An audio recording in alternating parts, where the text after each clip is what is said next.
रमज़ान المبارक में अगर किसी के रोज़े क़ज़ा हुए हों, यानी कोई बीमार है या सफ़र में है या किसी मजबूरी के तहत किसी का रोज़ा क़ज़ा हो जाता है, तो उसका फ़िदिया क्या है।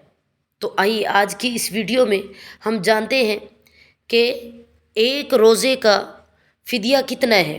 अगर कोई इतना मरीज़ रहा उसके बाद उसका इंतकाल हो गया और उसके वरसा उसके रोज़ों का फ़िदिया देना चाहते हैं, तो वो क्या किस तरह से फ़िदिया देंगे।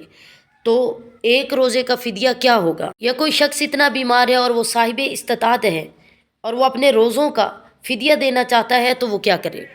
अगर माँ बाप ने रोज़े नहीं रखे, बीमार हैं, तो उसकी औलाद उसकी उनकी तरफ से फ़िदिया दे सकती है। इसी तरह बहन भाई भी उसकी तरफ से रोज़े का फ़िदिया दे सकते हैं। तो एक रोज़े का फ़िदिया एक बंदे के सदका फ़ितर के बराबर होगा। इसकी कीमत जो है कम अज़ कम 170 रुपये के हिसाब से, यानी गेहूं की कीमत यूँ होगी।